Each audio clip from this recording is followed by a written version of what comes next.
Hello, I'm Neil Whelan, and welcome to the Wesleyan Podcast. In this episode, brought to you by Wesleyan Financial Services, Specialist Financial Advisor Stephen Lart and Practice Plan Regional Support Manager Emma Flunt talk to Marie Williams-Cooke about some of the key points that came out of the Chancellor's recent spring statement and what it might mean for dentists and dental practice owners. As always, though, this is your reminder this podcast is for information only and doesn't constitute financial advice. But if you do need to talk to someone about your finances, I'll be back at the end to tell you how to get in touch with us. But for now, I'll hand you over to Stephen, Emma, and first up, Marie. Following the spring statement delivered by Chancellor Rachel Reeves, we're speaking to Stephen Lart, Dental Specialist Financial Advisor at Wesleyan Financial Services, and Emma Flynn, Regional Support Manager at Practice Plan. Thank you both for joining me today. I'm going to open up the discussion by coming to you first, Stephen. What do you think are the key financial takeaways for dental practice owners following the statement? The key areas for dental practice owners, I would like to say, from the budget was inflation. It's still quite high. They're particularly a lot lower. It's actually forecasted to be at 2.6%. So it is still high. So for practice owners, this can result in cost increasing for them for things like dental equipment. Also, minimum wage is also increasing. So with all these things getting higher and higher, this all impacts principals. So they might need to increase their costs for their patients. In regards to cosmetic dentistry, that might see more of an effect. However, places with low NHS contracts, they probably won't see as much as effect just because clients need to go to see a dentist. Another aspect is tax brackets. So that's still frozen till 2027. So a lot more associates and principals might be going to that higher rate tax bracket, and that's something they should be aware of. Thank you. And Emma, you work extremely closely with dental practice owners, and I'm sure you regularly hear their concerns. So how do you think they'll be feeling right now, or what do you think they need a little bit more clarity on?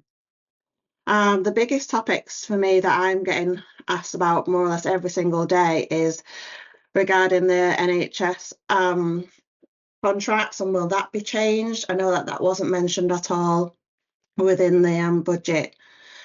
Also, regarding the national insurance contributions, there's a growing concern among practice owners regarding this. We know as of now that there's going to be a great impact on more or less every single one of our clients with the lowered contribution from £9,100 to £5,000.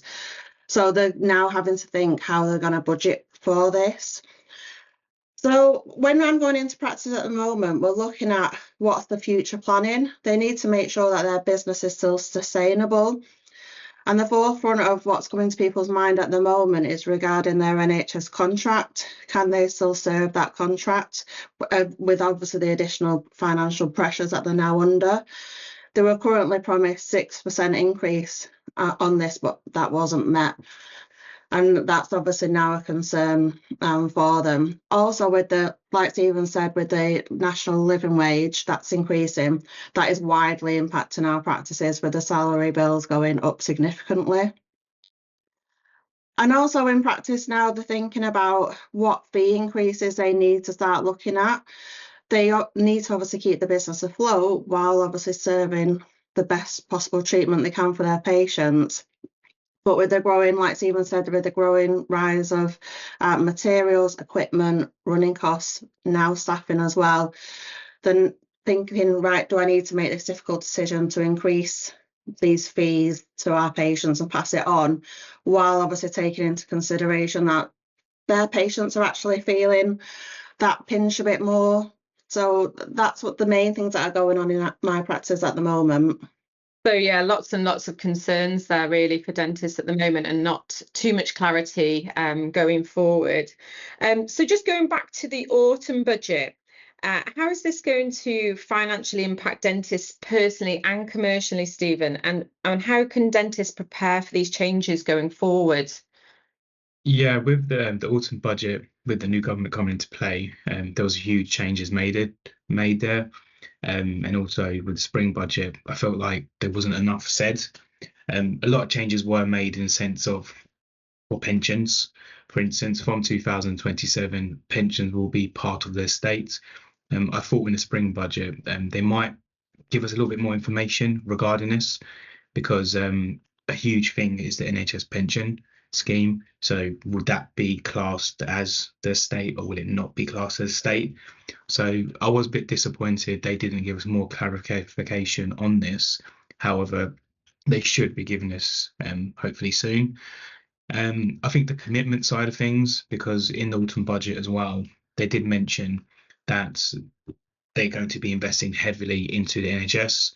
I think it was around £13 billion, they said. However, again, they didn't mention anything to do with the dental side of things. And the BDA has highlighted to the government there is a shortfall, and they need money for health and support, for better equipment, to make timings better, more NHS contracts as well. So there is a lot still there. However, we just need a bit more justification and a little bit more timing from the government to see what they think. National insurance contributions also decreased, so providing some financial relief for dentists. However, capital gains tax also decreased as well. So it could mean dentists plan to sell or sell assets could face capital gains tax liabilities. So the best advice I can give is reviewing your plans, discussing it with colleagues, or discussing it with an advisor like myself here at Wesleyan. And we are specialists here, and everyone's plan is different. So we can tailor that plan to make sure they achieve the outcomes and goals, I'll say. Yeah, I think that's the key message there, is that everybody needs a more personalised approach. It's not just a blanket of advice for all dental practice owners. I think everyone's case is individual, isn't it? So Exactly. That's great. Perfect. Well, thank you both so much for taking the time to join me today and providing dentists with some really concise insights there. So thank you. And that's our show for this week. Thank you to Marie, Emma and Stephen. If you are looking for expert financial advice, go to wesleyan.co.uk, where you can book an appointment with one of our specialist financial advisors. Charges may apply, but we won't charge you until you've agreed the services you require and the associated costs. Find out more at wesleyan.co.uk/charges. To find out more about Practice Plan, to make an appointment to see them, go to practiceplan.co.uk. If you want to find out about Wesleyan more generally, you can find us on the website formerly known as Twitter, over on Facebook, Instagram and LinkedIn. And if you found this podcast useful, you can like and subscribe to us on all the usual platforms, as well as find us on YouTube, where there's a whole library of videos covering a wide range of financial planning topics. But that's it for now. So until next time, thanks for listening.